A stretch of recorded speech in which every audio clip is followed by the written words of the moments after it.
Unity Center in Leavenworth, where we celebrate a positive path for spiritual living. Unity offers practical spiritual teachings that empower abundant and meaningful living. We are blessed by your presence here this morning and give thanks for all that is good in our lives. I invite you to gently close your eyes, take a deep breath, and releasing it slowly, become consciously aware of Spirit, God, the awesome power and energy of a loving universe flowing in and through you as you, expressing as wholeness and gratitude in our lives. And so it is.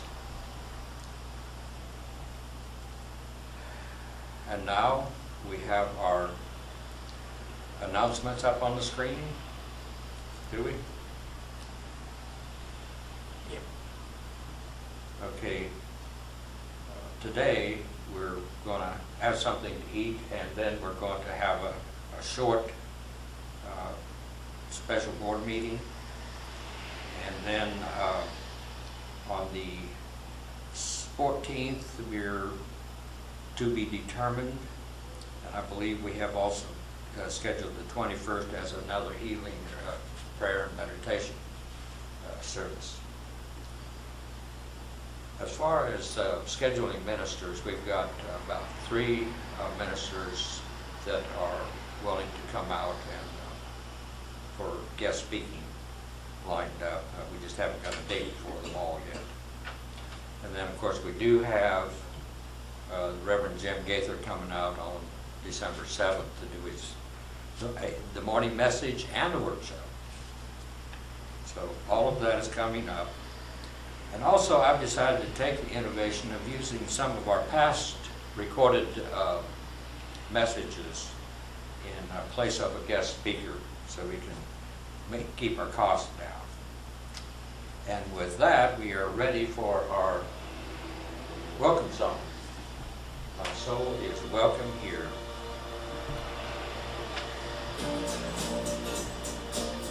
Which we usually stand for.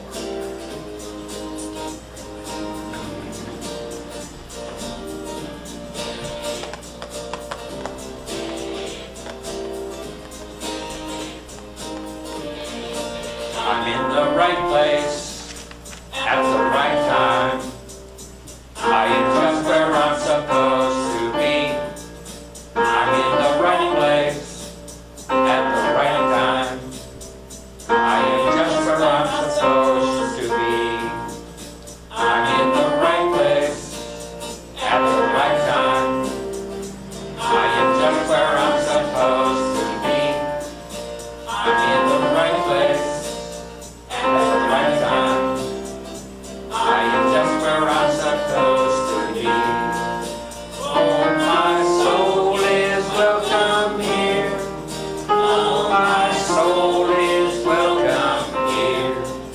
I am getting the message loud and clear. My soul is welcome here. Now this is the time we greet each other in love with a handshake, a smile, and or a hug, whatever it is you're comfortable with today. I'm in the right place, at the right time. I am just what I'm supposed to be. I'm in the right place, at the right time. I am just what I'm supposed to be. Oh, my soul is welcome here. Oh, my soul is welcome here. I am getting the message.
Okay, thank you. Now we have our statement of faith. Our statement of faith is the grounding for all of our teachings. Together, there is only one presence and one power as the universe and as my life, God the good, omnipotent. It is in God I live, move, and have my being. And now we're ready for song number 1, number 337, When You Rule Your Mind. We used to sing this, so I will play it all the way through once and probably remember it.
Now we have our daily word, which is rejoice.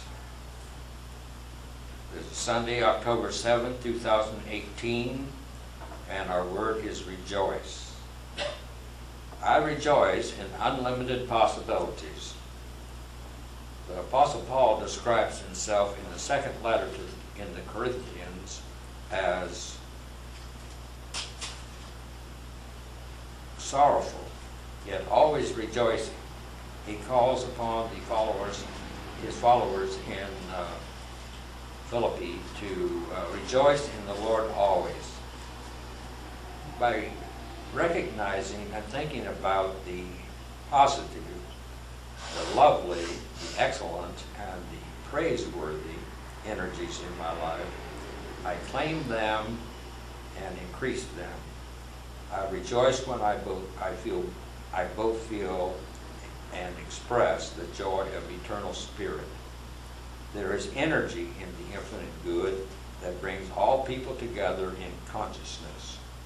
I join with others in knowing and affirming that nothing is denied us through faith. I keep my focus on positive energies, bringing them into greater expressions in my life. I rejoice in unlimited possibilities. And the verse today says, rejoice in the Lord always. Again, I will say, rejoice. And that's in Philippians 4 and verse 4.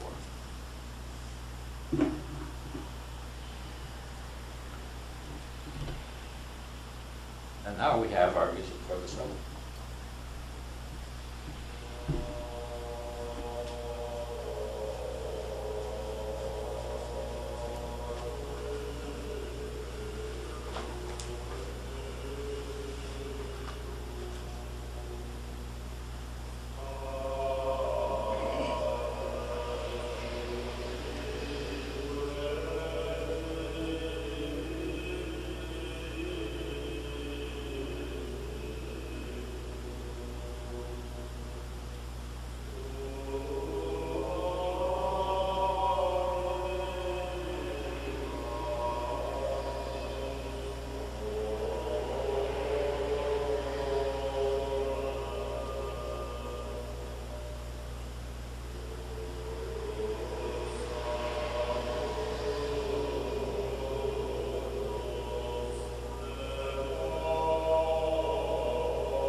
Very nice. We chose that one, of course, for Judy.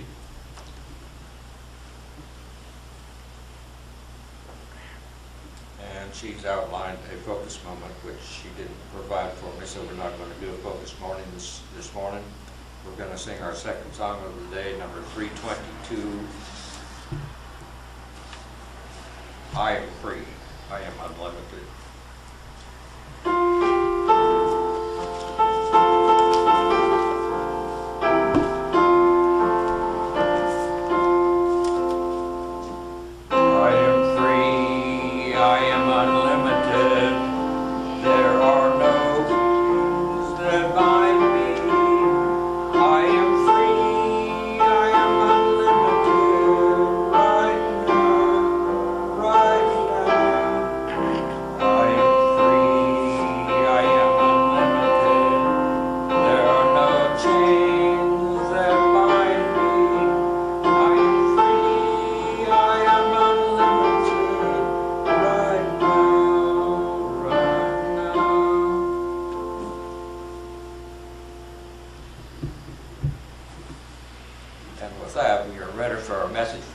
let me say a word first before you bring that up.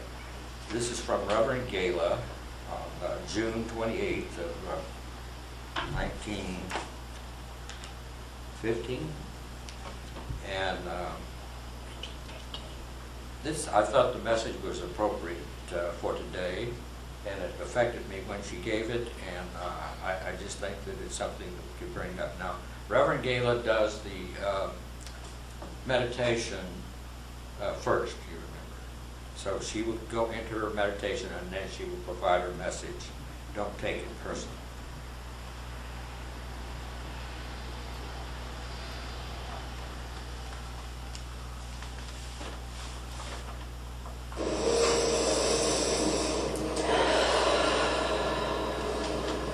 So grateful for our time of meditation this morning. Time to affirm the power of the silence and our oneness with it. Where peace and love and truth are, so are we. And we relax into that knowing. Surrendered, open, and free.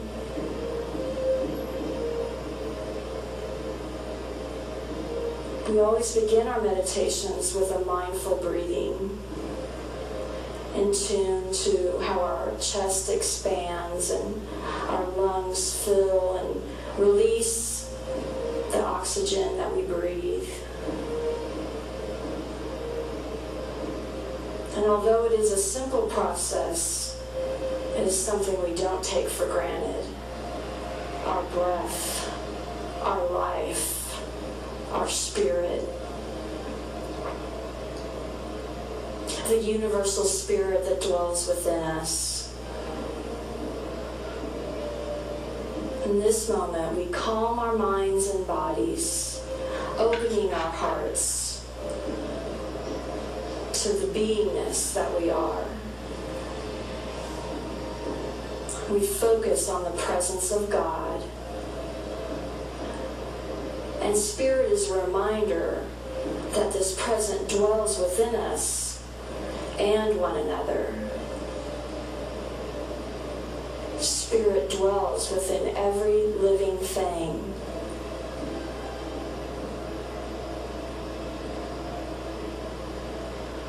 We recognize the Christ presence, which calls us higher and opens us to the truth. The love opens us to honesty, compassion, and forgiveness. And the knowingness opens us to put light where there may seem dark. Jesus knew that to go apart, he could remember his oneness. And so we open the gate to the silence, to the knowing, to the love, every time we get still. And we give the Spirit of God a chance to talk with us, to guide us, to lead us on this journey called life.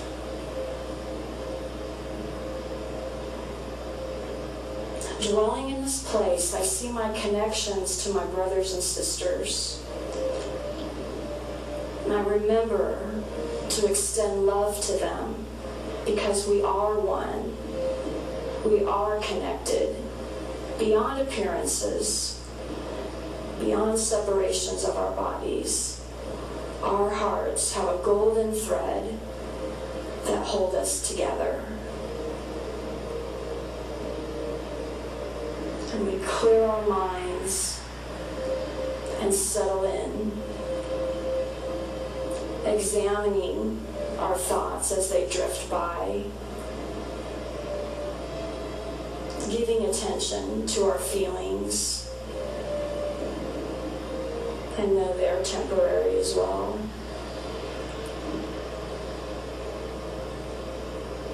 And knowing that we are more than our thoughts and our feelings. We are love, we are light, We are the Christ presence.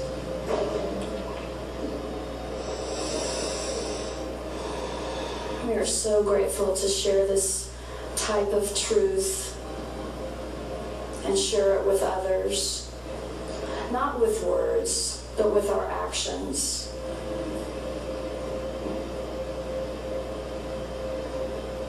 And we practice wholeness.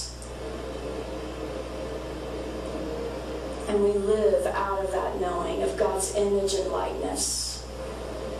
Where we're patient, we're kind, we're gentle with ourselves and with others, so that we can see the truth and the beauty and the light and the love manifesting in our lives. God works through me to create a world that works for all. God is working through us at all times, creating a world that works for all. It's in the higher realm. It's in the vibration of love. And it's in the silence where we dwell now.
I trust the Christ within.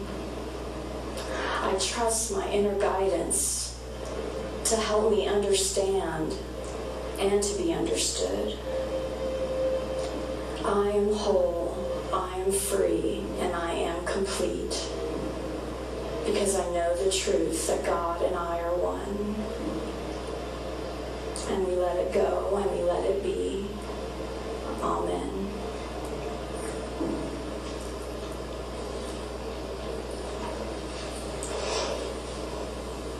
Good morning.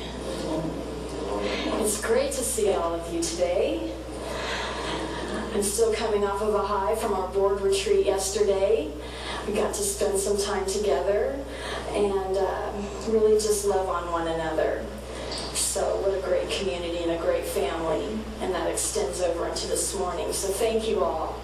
We are grateful for our community and our freedom to share with one another on the spiritual journey.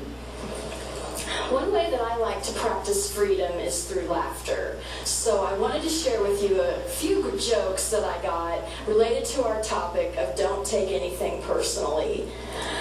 These are Zen jokes, and I love Zen jokes because usually they're a pun on words, and those are my favorite kind of jokes too. But a Zen student goes to a temple and he asks the Zen master, "How long will it take me to gain enlightenment if I join this temple?"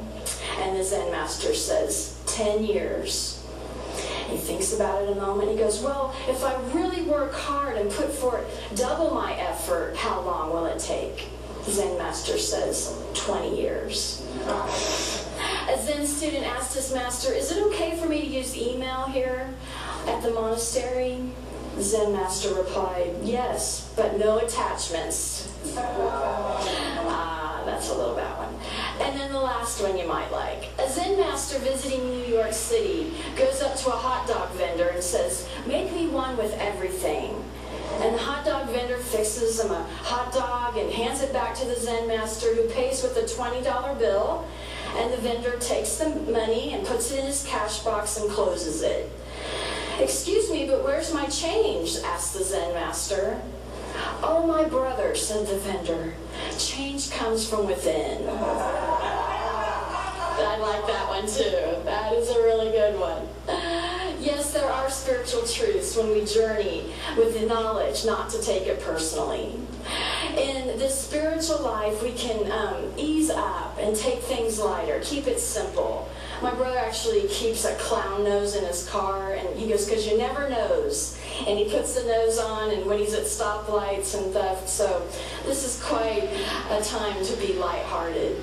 And don't try so hard. And don't be so rough on ourselves. Because that's how we can stop taking things personally, just within ourselves. And remember that change comes from within. I'm thrilled to be doing this 4 Agreements series with Reverend Diana. And like Rod said, we've been practicing it for a couple decades and still have not mastered it completely. And it's just reminders how important relationships are, because that's what life is relationship. And in our relationship of marriage and friendship and spiritual journey, it's just a better way to have tools, because I don't know about you, but I need tools in that, and strengthen and maintain the healthiest relationships that I'm able to. And last week, Reverend Diana did a great job of discussing that first agreement, being impeccable with our word. In Unity, we know the power of the word, from our thoughts to what we speak out to what our reality is. And it causes us to be mindful of what we're thinking, mindful of what we're speaking, and what our actions are. And so she also reminded us of Lao Tzu's famous quote that our thoughts become our words, which become our actions and our behaviors, and what we become. And she also shared her song, which will ask Sue to come up and help guide me on that, with the song with the 4 affirmations of what the 4 agreements are. And so we'll sing together now the 4 agreements, and that is: I am impeccable with my word. I don't take anything personally. I don't make assumptions, and I always do my best. Thank you, Sue. Yes. And so for the next 2 weeks, we'll sing that, and we ask you to join us in that and have the words on the board. But it is something to tell yourself every day, those 4 little catchphrases, and set the intention to have more healthier relationships and a freer mind. The paradox that it's not about me and it's not about you can be a little bit complicated and confusing sometimes. Most often our conflicts and challenges are not about us or about someone else, but opportunities and neutral circumstances to be healed. What in us, what buttons are there, what wounds and walls are there that call us higher to be looked at and to be free. Nothing other people do is because of you. That's what Don Miguel reminds us. And that probably should be a post-it note in my room, because at my work and other places, because when I can remember that, then my path is clear. I don't get stumbled by what other people say or do or think that it's about me. Our relationships are for our soul's growth. And I'll talk about that a little bit later too. And I think that our triggers are simply ways for us to ask for help. They're there to teach us things too. Living in relationship is the time that we're asked to truly spread the light and open ourselves up to more intimacy and deeper connections, and pass the message on of love, truth, and forgiveness. People in our lives are our teachers. Some of them are our master teachers. But every circumstance allows us opportunities to go deeper and grow bigger. The Course in Miracles teaches a lot about relationships, and the Course says that life is a relationship, and we know this, and that we have assignments to master. It says that relationships are laboratories of the Holy Spirit. I love that. Relationships are laboratories for and of the Holy Spirit. Don Miguel writes in the first chapter about living the dream. I think Diana touched on that. But seeing how the dream or the illusion or that sense of separateness sort of plays out in our life, and how we can get grounded back in spirit and not be ego-driven and be hurt by things that are going on, but more coming from a place of love, compassion, and forgiveness. And then also at the same time, dancing and juggling with that, our belief system and the meaning that we put to things at all times. And then noticing, without being attached to, how our ego identifies with so much in situations. The author actually calls this illusion the smoky mirror. And that is part of our judgments and things that we put meaning to, and even our distractions in life. And our work, I believe, is to clean the mirror and take off the masks of conformity or ego and be true to our inner nature. I hope you all take time to clear your mirror, look deeply in the mirror and into your soul through the windows of your eyes, and connect with that, because that's your true being. That's who you truly are. And the four agreements, like all spiritual truths and our unity principles, are remembering that we are never separate from God, despite our outer appearances, and remembering that we're one with our brothers and sisters here on the earth. So life is relationships, and we practice not taking things personally. And the book suggests that we have all been living with some agreements in our lives, what our parents and our teachers and those that have been in our lives have taught us. And in a lot of ways, those kind of Western culture type of agreements do leave us in separateness. Achieving our goals, striving and affirming to get where we want to go can sometimes have us feeling a sense of separateness. But if we accept the invitation to create 4 new agreements, we can begin to live out our connections with one another, practicing, remembering, expressing, and being oneness. We want to create heaven on earth, right? And we want to enjoy a pleasant dream called life. And sometimes it's not always pleasant. But we come out of the fog and we dispel the beliefs of taking things personally. And I believe it's a constant cycle in life, that it can happen on a daily basis or through seasons and periods of our life. And part of that is gaining freedom, stepping up higher, remembering our source, and that we have choice. I think that's the main point that I want to make, like Rod said in the focus moment. Always knowing that we have choices even. Sometimes we think, it's left or right or tunnel vision, but all the choices that we have for ourselves, for our sanity and peace, and for better and stronger relationships. Today I give us some tools to live also from our spirit, mind, and body. I think that encompasses wholeness within ourselves, and so I'll give examples of each of those, mind, body, and spirit, and ways not to take things personally. And the first begins with our mind, to pay attention, to watch our self-talk. I think I've shared before how powerful journaling is, because you're really seeing before your eyes the things that are on your heart and in your mind. And do we take what we say personally? Are we critical of ourselves? Are we beating ourselves up unnecessarily? And do we listen and attach ourselves to the 50 to 70,000 thoughts that we think every day? We are machines in our minds, right? And so do we stay in survival mode and just letting those thoughts run like the motor? Or do we go into thriving mode where we're more directing our thoughts? We're prayerful. We're affirming ourselves and others.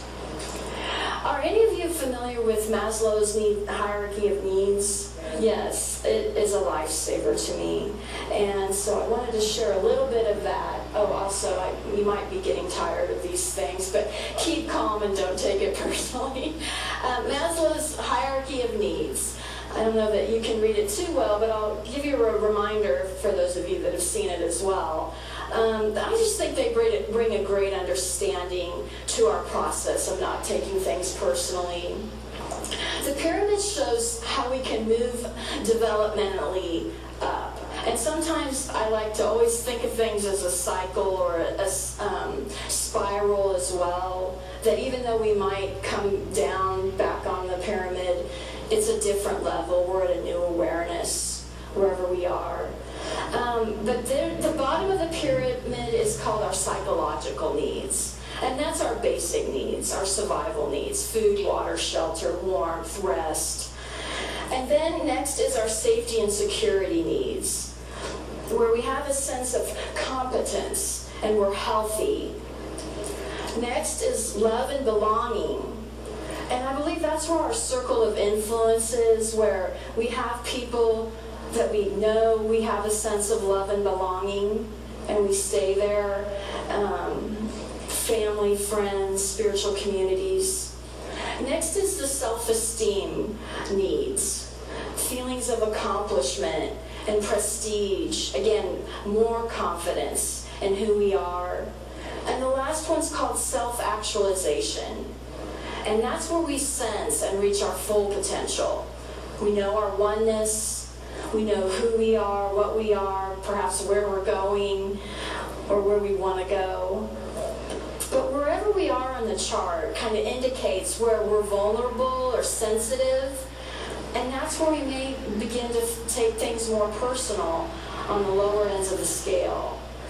If our needs are not being met, and we aren't even attuned to what those needs are, let alone asking how to get those needs fulfilled, we have a tendency even for us to project our stuff onto other people.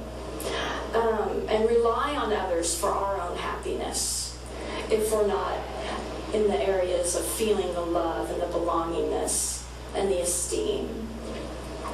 So when we begin to feel safer in our own skin and actually appreciate who we are, then the life we're living rarely seems to, we stumble upon taking things personally as often or having negative things affect us as much. So I really like this visual to help me see where I am and how I can get my needs met. I wanted to put the metaphor of dance to not taking things personally. And that wouldn't be my favorite kind of a dance, but I appreciate that they can do that and just hold that. Dancing with the Stars is a wonderful show. With this agreement, we can practice. Sometimes it's like learning a new dance when we have this epiphany that we don't have to take things personally. It can be strange and awkward because we can sometimes get in the rut of letting what other people say and do affect us so much. Other times we remember that we know the dance, but we just have to polish it. And I think that's the gift of some of us here in Unity, knowing these truths and remembering that the outer is a reflection of the inner, and it's up to us to take ownership of it, to be patient with ourselves. But with our partners in life, we can just move more gracefully and smoothly with people who uplift us and hold the higher watch for us. And remembering again that we have options. So we can learn to dance. We can stand and set boundaries and be clear on who we are and what we stand for, or we can take a step backwards or 2 steps backwards in our relationships, cool off, discuss things later, come from more of a clear-headed space when we've taken things personal and we want to go clean things up with people. We lead or we follow in our relationships. Maybe there are times that we lead and we follow, but it is sort of like dancing and knowing that we have options to our freedom. Sometimes with the metaphor, what I really drove home to me is just that sometimes we just ask to be held and stand there and hold one another and be present and take it slow. I personally like a slow dance. So I don't know about you, but decide what kind of dance you might have with that and all the choices that go along with that. Because we are complex beings in our minds and our bodies and our spirit. Although they're all one, they're all functioning at different times in different ways, and that we do have choice. Sometimes it's easy. We are like the duck when the water washes off its back, and the words and the interactions just completely can't penetrate us. Those are good days, right? We don't take it personal. We know it's not about me. I know it's not about you. And we just don't want to get into the drama of it all. We just don't have time. We're in a peaceful place. Well, this week I had an opportunity to think of it in the mindful way. And an inmate where I work at the prison comes to me and says, Miss Crum, I know this certain officer, she doesn't like you. She's out to get you. You better just watch your back. And I thought, man, I worked hard befriending that person he was talking about, and I'm not taking on what he's saying. I'm just going to let that go. He walked out of my office, and I said, consider the source and consider not taking any of that personal and move on. And sure enough, he came back a little while later, and he's like, Miss Crum, I think she was talking about somebody else. It wasn't you. Thank gosh, you know, so I just let that roll right off me. Other times, it's not that simple. But then that's where the body comes into place. So in the mind, talk ourselves out of things. In the body, we pay attention. Sometimes things get stuck in us. Trauma can be stuck in us. So we have the buttons and the triggers to show us that we can allow those things to show us things. What I know for me is that my body has taught me a lot over the years. Mainly how to slow down the older I get. But when I've been trained by my spiritual director and professors at seminary, was really to be in touch with my body, and that when a situation occurs and I have choice, then I can notice if my hands are clenched and then let them go. And actually release and open my hands and open my arms to situations, to people, rather than staying tight and inside my body. And sometimes I've noticed things get stuck in my gut or even my heart.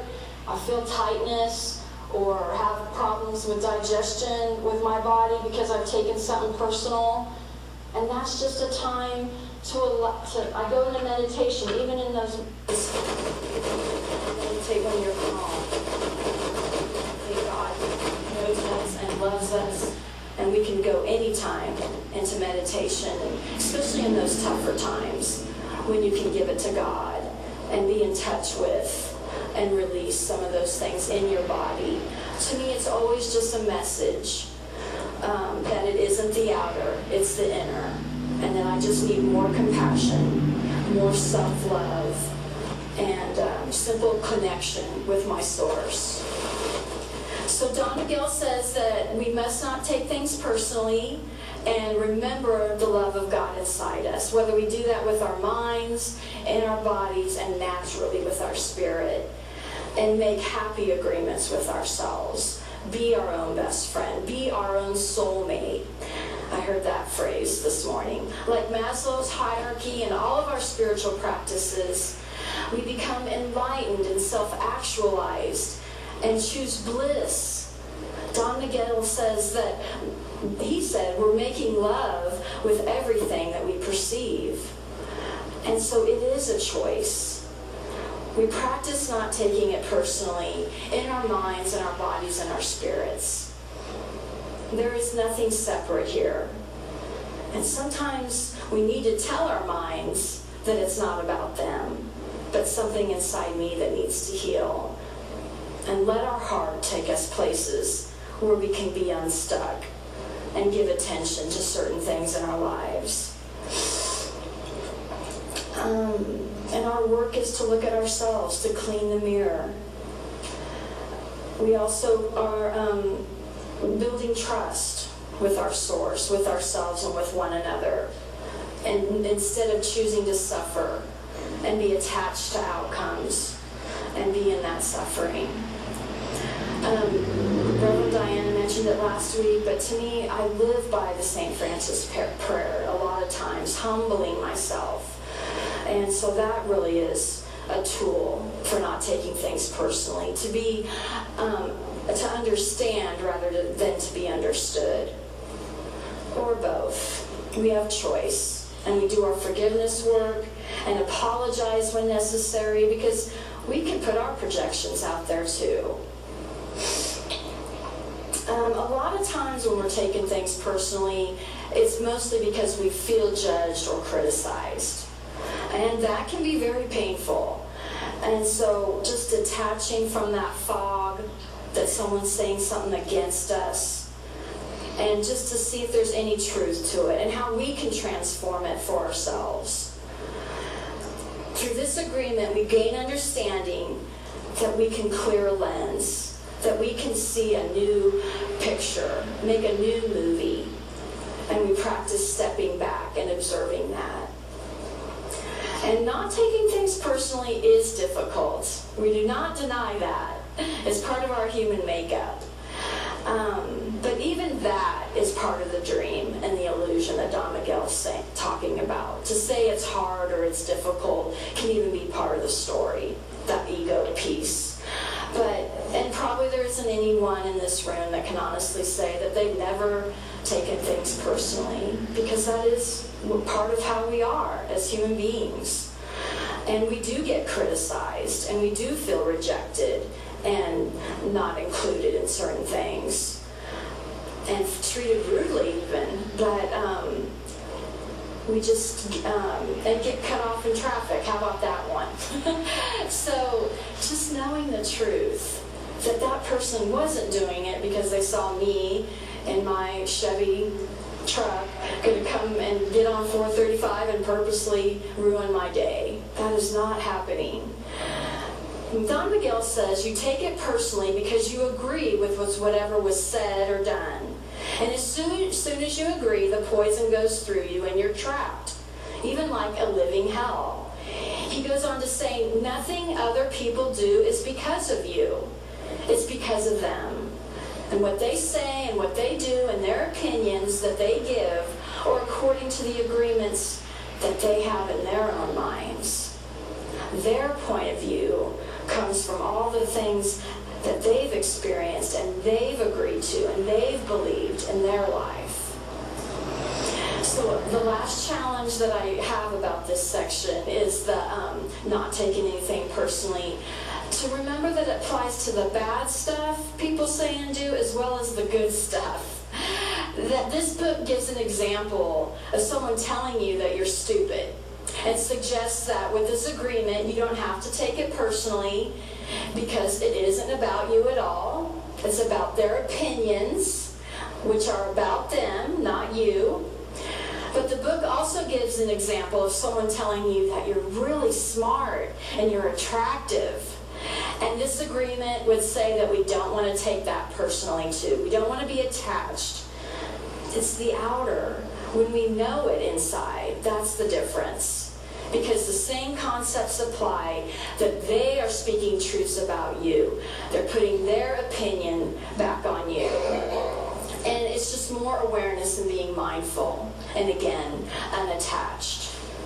So rather than having attachments to our old agreements, of I'm being criticized, they're against me, I'm separate from the world, what new agreements can we make today? I believe that there are ancient agreements that are positive, that are the truth that we know, not to take things personally. And the first is our first principle, that there is only one presence and one power, God the good, omnipotent, active in my life. That's an agreement. And that we are one with that divine source and with one another. Oneness is a very powerful agreement. I make an agreement to treat others the way I want to be treated, and I practice loving kindness, and I create heaven on earth. Just like our Jesus, the way shower, said, the kingdom is at hand, and that is a choice, and there's freedom in that knowing.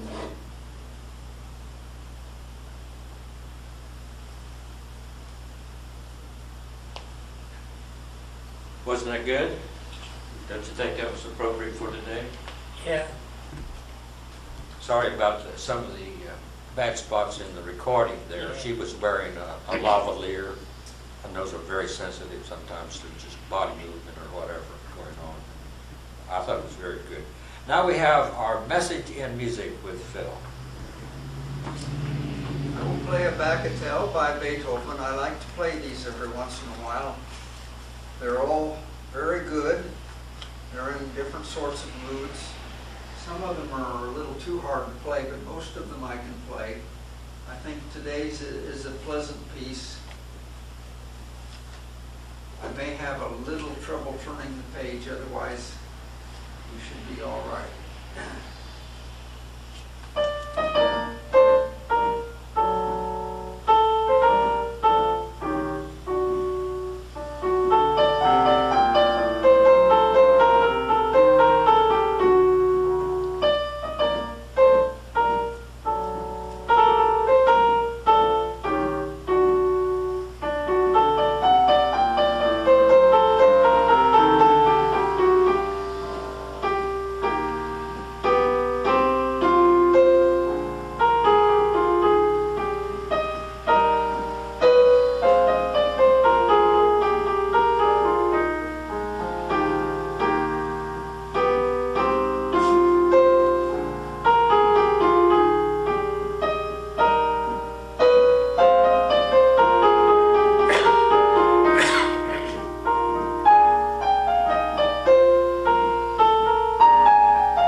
Now let's have the blessing of the tithes and the offerings. Let's take our gifts in our hearts or our hands and take and bless the whole gift as we affirm our offertory blessing together. Divine love flowing through me blesses and multiplies all that I have, all that I give, all that I receive, and my awareness of all that I am. May we have an usher, please.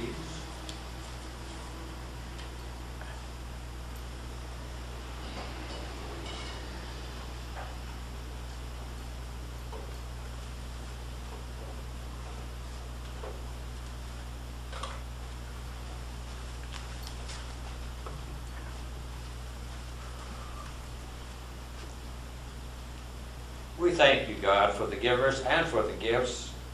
We dedicate and consecrate these gifts, these offerings of love, to the unfoldment of the Christ within, through the work of Unity Center in Leavenworth. Thank you, God. Amen. And now let's consecrate that with hymn number 317. Going forward.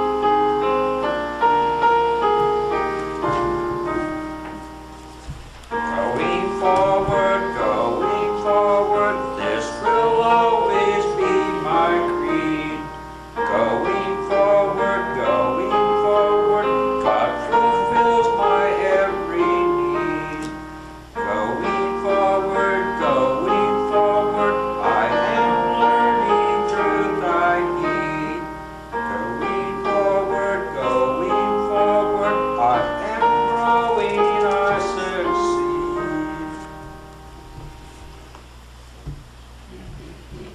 And now with that, we take the prayer book and join Phil at the piano for our closing circle.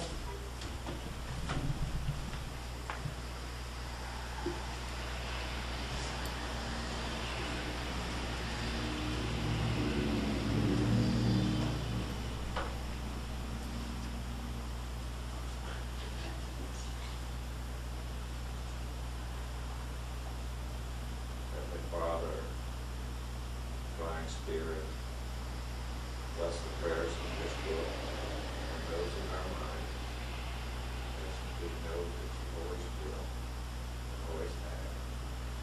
Amen. And now our peace song.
Protects us.